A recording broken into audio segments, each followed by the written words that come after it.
Welcome back to our channel and welcome back to our new blog. সবাইকে প্রথমেই বলছি good morning. আর আজকে সকাল সকাল আমরা ব্লগ স্টার্ট করে দিয়েছি। আমরা না, এখানে আমি দেখো, আমি ঘুম থেকে উঠে প্রথমে ব্রাশ করে নিচ্ছি। আর আজকের ব্লগটা, হ্যাঁ ঠিকই শুনছো, আজকের ব্লগটা পুরোটাই হবে বাংলায়। তো এখানে প্রথমে আমি ব্রাশ করে নিয়ে ঘরের বাদবাকি কাজগুলো করে নিয়ে এখানে আমি চিনিকে একটু আদর করছিলাম, কারণ আমি আজকে সারাদিন বাড়ি থাকবো না, আমার বেরোনোর এক জায়গায় প্ল্যান আছে। তো এখানে ভাবলাম চিনিকে একটু আদর করে নিই। দেখো কোলে বসে কি সুন্দর ও আদর খাচ্ছে। আর এখানে আমি ওকে কালকে টিপ পরিয়েছিলাম আর বাবা ওটাকে একদম ঘেটে দিয়েছে। তো যখন ওকে পরিষ্কার করবো তখন এই টিপটাও মুছে দিতে হবে। তো দেখো ও কি সুন্দরভাবে আমাদেরকে তাকিয়ে আছে। তারপরে আমি স্নান টান সেরে জামা কাপড় যা ছিল সব কাচাকুচি করে এখানে মেলে দিয়ে যাচ্ছি। আমি চাই আমি যাওয়ার আগে যতটা সম্ভব কাজ এগিয়ে দিয়ে যাওয়ার, কেন কি আমি না থাকলে বাবান কোনো কাজই করতে চায় না। আর আজকে আমি একাই বাইরে বেরোবো আর বাবান সারাদিন বাড়িতেই থাকবে, কেন কি আমি যেখানে যাবো সেখানে আমার একারই কাজ আছে। তো এই জন্য আমি যেটুকু পারছি এগিয়ে দিয়ে যাচ্ছি। তো এখানে আমি দুধ বসিয়ে দিয়েছি গ্যাসে, আমার সব কাজ হয়ে গেছে। এবার আমি একটু দুধ চা করবো আর তারপর বাবানকে ডাকবো, ডেকে দুজনে মিলে আমরা চা খাবো। আমি ভাবলাম বাবানের জন্য রান্নাটাও আমি করে রেখে যাবো, কিন্তু আমার সময় একদমই নেই, আমাকে তাড়াতাড়ি বেরোতে হবে। এই জন্য আমি আজকে রান্নাটা করে রেখে যেতে পারবো না, বাবানকেই করে নিতে হবে। আর এখানে দেখো ঘুম থেকে উঠেই ও চা খাচ্ছে, কেন কি আজকে ওর যোগা ক্লাস ছিল না, অনেক বেলা পর্যন্ত ঘুমিয়েছে। তো ফাইনালি আমি রেডি হয়ে দেখো বেরিয়ে পড়েছি, তোমাদের সঙ্গে শেয়ার করা হয়নি। তোমরা তো জানোই আমরা নতুন একটা বিজনেস স্টার্ট করেছি, তার জন্য একটু এদিক ওদিক দৌড়াদৌড়ি করতে হচ্ছে। একদমই আমাদের কাছে টাইম পাচ্ছি না আমরা ব্লগ শ্যুট করার। আর তোমরা অনেক ফ্রেন্ডরা বলছো ব্লগ কেন আসছে না, ব্লগ কেন আসছে না। আমরা চেষ্টা করছি নিয়মিতভাবে ব্লগ দেওয়ার, কিন্তু এত বিজি শিডিউলের মধ্যে টাইম বের করা খুবই ইম্পসিবল হয়ে দাঁড়িয়েছে। তাও আমরা ভাবলাম এত কাজের মাঝখানে আজকে আমরা আলাদা আলাদাভাবে ব্লগ শেয়ার করব। তোমার সাথে কথা বলতে বলতে প্রায় আমি পৌঁছেই গেছি, তো চলো যাওয়া যাক। ফাইনালি দেখো আজকে লাঞ্চ একদম রেডি। অনেক যুদ্ধের পর আজকে লাঞ্চ আমি বানাতে পেরেছি। আর ঘুটু বাড়িতে না থাকলে এরকম যুদ্ধ লেগেই থাকে। অ্যাকচুয়ালি কি হয় না, একটা মানুষ যখন কাছে থাকে তখন তার ইম্পর্টেন্সটা বোঝা যায় না, কিন্তু আজকে দেখো ঘুটু নেই বাড়িতে। আর আজকে আমি বুঝতে পারছি যে ও সারাটা দিন কত কাজ করে, কেন কি আমি আজকে এই সিম্পল লাঞ্চ বানাতে গিয়ে আমার অবস্থা খারাপ হয়ে গেছে। আর ঘুটু সেখানে আমাকে কত টেস্টি টেস্টি খাবার বানিয়ে দেয়। আমি জাস্ট স্নান করে এলাম, আর ঘুটু বাড়িতে না থাকলে টাইম কাটতেই চায় না। আমি ওয়েট করছি কখন আসবে ঘুটু, কখন আসবে। ফোনে অলরেডি ওর সাথে কথা হলো, চলে আসবে, একটু দেরি হবে, কিন্তু আমি ওয়েট করছি যে ও কখন আসবে। আমার আর ভালো লাগছে না, একা একা রান্না করলাম, স্নান করলাম, এখন খাবো। আজ আমি যেখানে এসে সেখানে এসে দেখলাম এই অ্যাকোরিয়ামটা, আর এর মধ্যে মাছগুলো খুব অসাধারণ লাগছিল, তাই ভাবলাম তোমাদের সঙ্গে একটু শেয়ার করে নিই। এই মাছগুলো দেখে আমার চিনির কথা মনে পড়ছিল, তাই বাবানকে একটু আমি কল করে নিলাম, ভিডিও কল। তো বাবানের সঙ্গে কথা বললাম, তার সঙ্গে সঙ্গে চিনির সঙ্গেও কথা বলে নিলাম। এখন আমি একটু চিনিকে দিয়ে ছাদে এসেছি। ও অনেকক্ষণ ধরে ঘরে আছে একা একা, আমার সাথেই, আমিও একা ও একা। তো ভাবলাম ছাদে যাই, আমার একটু ঘোরা হবে, ওকেও একটু ঘুরে নিয়ে আসি ছাদ থেকে।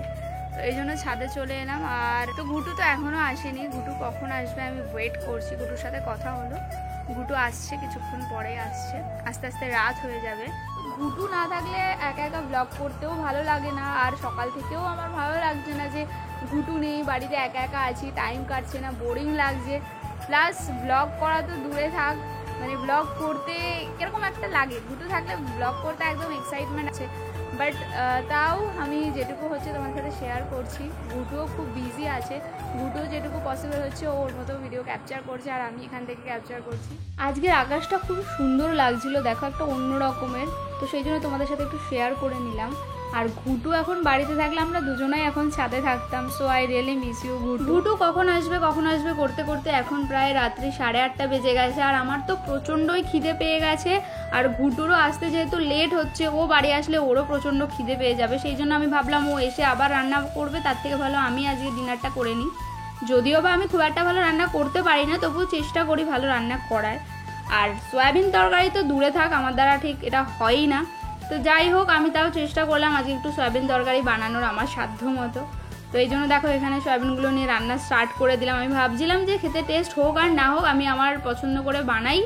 আর ঘুটুকে এটা সারপ্রাইজ, আমি ঘুটুকে বলিনি যে আমি রাতে ডিনারটা বানাচ্ছি, ও জানে যে ওকে এসে রাতে ডিনার বানাতে হবে। তো যাই হোক, দেখো ফাইনালি আমার সয়াবিন তরকারি এখানে রেডি হয়ে গেছে। জাস্ট ঘুটুর সাথে আমার কথা হলো, ঘুটু এখন বাসে আছে, 5 to 10 মিনিটসে ও বাড়িতে পৌঁছে যাবে। তো সারাদিন আজকে ব্লগটা তো এভাবেই কাটলো, ও আলাদা, আমি আলাদা জায়গায় আছি, আলাদা জায়গা থেকে ব্লগ শ্যুট করছি। তো ফাইনালি ঘুটু বাড়িতে আসছে। আর তো চলো আর বেশি কথা না বলে ঘুটু আসুক, তারপরে দেখা হচ্ছে একসাথে। ফাইনালি আমি বাড়ি চলে এসেছি। সারা দিন আর ভালো লাগছে না। সেটা তো আমি বলবো যে আর ভালো লাগছে না। I miss you too. তো পুরো দিন আমরা মিস করেছি একে অপরকে, কিন্তু তাও আমি অনেকবার বাবানকে কল করেছি। কল করে করে বলছিলাম এটা করেছিস ওটা করেছিস, খেয়ে নে। কেন কি আমি সকালবেলায় অনেক কাজই করে দিয়ে গেছি, তারপরেও কিছু কিছু কাজ ছিল, তো বাবানকে বলেছিলাম সেটা তুই কমপ্লিট করে খেয়ে নিস। কারণ আমাকে খুব তাড়াতাড়ি বেরোতে হয়েছিল, এই জন্য আমি রান্নাটা করে যেতে পারিনি। আর ঘুটু বাইরে থাকলেও কি হবে, ওর মানে ও পুরো এখানেই ছিল, আমাকে বারবার কল করছে, এটা করেছো ওটা করেছো, ওইভাবে করো ওভাবে করো, মানে সবকিছু আমাকে বলছে খেয়েছো কি এই করেছো। মানে ঘুটু আলাদা থাকলেও কি হবে, ঘুটু আমার খোঁজ খবর কন্টিনিউ নিয়ে যাচ্ছে। হ্যাঁ, কেন কি আমি যেখানে ছিলাম সেখানে কি হচ্ছিল না হচ্ছিল ছোট ছোট ইনসিডেন্ট আমি বাবাকে ফোন করে করে বলছিলাম, জানিস এটা হয়েছে, জানিস ওটা হয়েছে। কেন কি ভালো লাগে সারাদিন আমরা যখন একসঙ্গে থাকি, সবসময় যখন একসঙ্গে থাকি, একে অপর থেকে একটু আলাদা হলে আমরা ফোন করি, কথা বলি, কেন কি ভালো লাগে, মিস করি দুজনকে, খুবই মিস করি। তো সারাদিনের ব্লগে তোমরা আমাদেরকে আলাদা আলাদা দেখেছো। ফাইনালি আমরা এখন একসাথে ব্লগ কন্টিনিউ করছি। আর আজকের ব্লগটা তো দাঁড়া, আচ্ছা আচ্ছা বলো। আর আজকের ব্লগটা তো একটু স্পেশাল, কেন কি আজকের ব্লগটা পুরোটাই বাংলায় হচ্ছে। কেন কি অনেক ফ্রেন্ডের রিকোয়েস্ট কি তোমরা বাংলায় ব্লগ কেন করো না, বাংলায় কেন ব্লগ করো না, তো আমরা ভেবেছি মাঝে মাঝে 2-1টা ব্লগ আমরা বাংলায় দেব।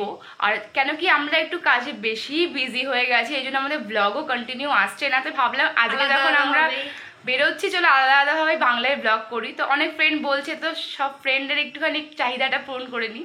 এটা কি অনেক ফ্রেন্ড চায় যে আমরা বাংলায় ব্লগ করি, আমাদের মুখে বাংলা শুনতে বেশি ভালো লাগে।